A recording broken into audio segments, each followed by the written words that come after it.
guys will You go ready? in first. Go on in. Okay. Yo, this your boy Thorough with the My Dogs podcast, and I have one of the Cleveland Browns greats, Bernie Kosar right here. Should be in the Hall of Fame, one of my best quarterbacks ever. Bernie, I got a question for you. Fire away. Fire away? It's awesome to be here with you today. Okay. Here in our okay. hometown here, Youngstown, Boardman. Yes, Boardman, and I'm from Youngstown, but yeah. So back in your day when we just kept going to the AFC Championship, you were just great. Do you believe that you were a great quarterback? Thank you. When I was playing, you had to really believe in yourself. Uh-huh. And the message I'm trying to give out now to younger kids, and I do the You Matter a lot, not because of the University of Miami, but because of trying to build self-confidence and self-esteem. And when I was young and playing like that, Yes. I really visualized that confidence, that belief in myself, and trying to believe that you are the best out there was something that really helped me playing those big games. So as you speak of You Matter, can you tell the My Dogs podcast what the You Matter means? It means to you? So, but You Matter, and what we're doing here today in terms of doing no harm to people, families, the community, and the planet, and really giving back and stuff. I've been so fixated these days on that self-confidence and self-awareness and building of self-esteem, not just within myself and within my friends, but within the community, especially with younger kids out there. And when we start talking about people and telling them that they matter, that we care about you, it's the first start to giving them the self-confidence and hope and belief that people care about them. Okay, that's deep. So being you besides the Super Bowl, you've been to the Super Bowl, you got you a ring. But for this year's Cleveland Browns, what expectations do you have? What do you see? And everything like Deshaun Watson's going through with his injuries. How do you feel that he will bounce back from his injuries? And how do you feel that this Cleveland Browns team this year can compete with the tough AFC North? So I'm absolutely optimistic, but I do want to always try to be positive like that. As I look at your good-looking hat with number 4 on it, this team is a talented team, and I love what we did last year. I love how we progressed and went to the playoffs. And I actually think we're better this year. And Deshaun, I believe, as much as I love how we played with 5 quarterbacks last year. Deshaun Watson and that passion that he showed in his rehab this offseason, really is going to correlate into the team having even a better year. And unfortunately, so many teams in our division and our conference are also better. So the Cleveland Browns, we are better than last year. We had a special year last year. So how we stay healthy, how we compete early, I believe is a big factor in that. But we have as good a chance as anybody to come out the other side and be playing in February. And I still, and as you asked that, and as we're answering, I really think about what the great, my first coach, Marty Schottenheimer, said in Cleveland. And we always had Super Bowl aspirations, and unfortunately, we fell short in some of those AFC championship games. We said the first things first, is trying to win your division. And if we could win our division, it'd be the first time since 1989. But you get to solidify that first round bye and a playoff, and our division super loaded this year. So Cincy with Joe Burrow, Lamar Jackson, and the Ravens. Not much needs to be said. Fortunately, we got a little starter with them losing against Kansas City and starting out 0-1. And unfortunately, I love Mike Tomlin and what he does, and he's never had a losing year. So I think some people have discounted the Steelers, and I think what Russell Wilson and Justin Fields are going to bring to that Arthur Smith offense could make them more challenging than people think. What I always talk about on my podcast, and everybody knows, the left tackle is very important to the quarterback. How do you feel about Deshaun Watson and his injury and going into the season with basically a second or third string left tackle? So I think going in with the offensive line issues, and the Cowboys also have some of those same concerns too. They have a rookie tackle blocking Myles Garrett. And I'm not sure if this is sacrilegious to be answering it during the national anthem. I'm So sorry. we should maybe take a little Yeah, respectful yes, pause, yes. because we are here today in support of our veterans too, and that's something with the You Matter, a lot that I've gone through with my health and wellness and medication issues, with anxiety. So many of our combat vets come back with the PTSD, and I've been honored to be able to help them with some of the issues that I've been having. So God bless you.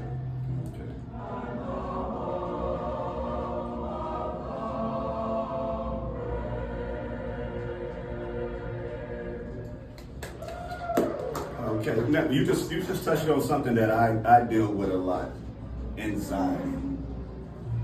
How do you cope with anxiety, and what do you do to help me? Like coming down here, I was having anxiety. So, how do you cope with anxiety?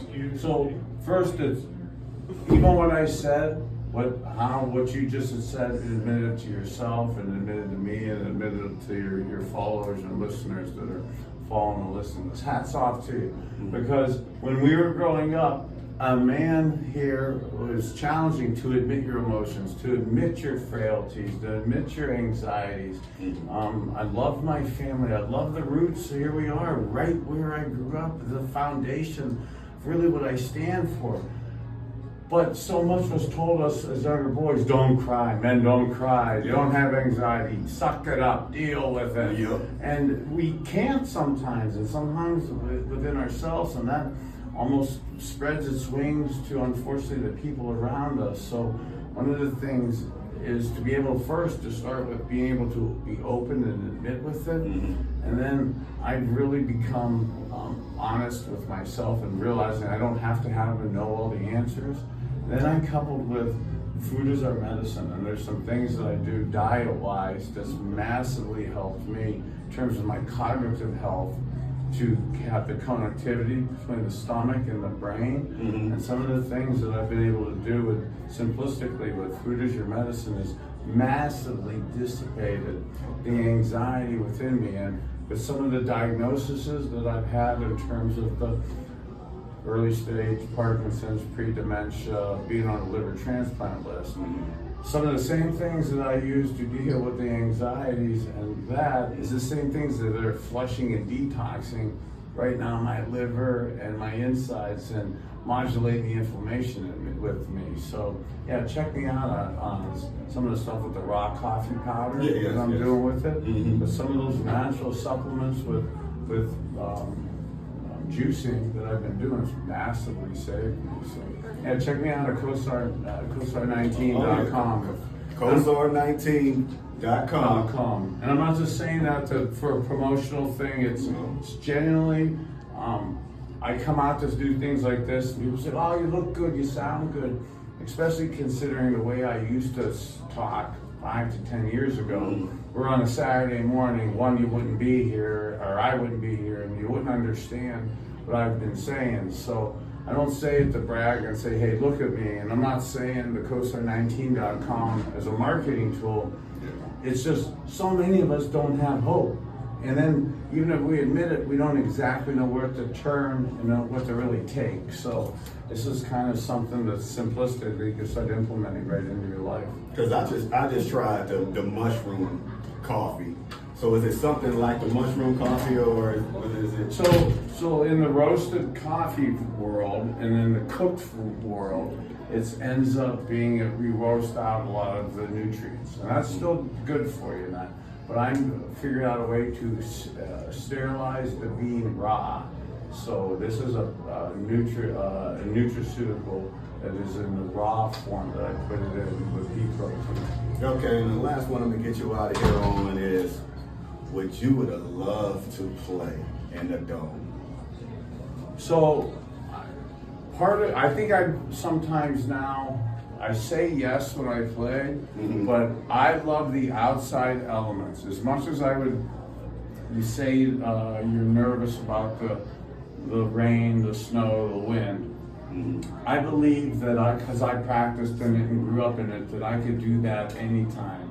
So even though my stats weren't as good, as maybe everybody else in the league, they tended to be better than the guy I was playing with that Sunday. Yes. So, because people aren't used to coming into playing on in the old days, that was a landfill of mud spray painted green with all the wind there. And that really slowed down the real athletes. Oh, so it I did? mean, so it kind of brought the pack back to me. So being able to just use the Jimmy Johnson line, somehow, some way, figure out a way to win. And when you knew that it was going to be so almost impossible, physically impossible to throw. Like heck, we're inside here today. If we stood outside to 25-mile-an-hour winds, yeah. One, you wouldn't have the audio, and two, that's not conducive to good throwing. So I kind of started figuring that out. So I enjoyed that home field advantage it gave me. Okay. But would you love to play, and would you want to play in the Dome?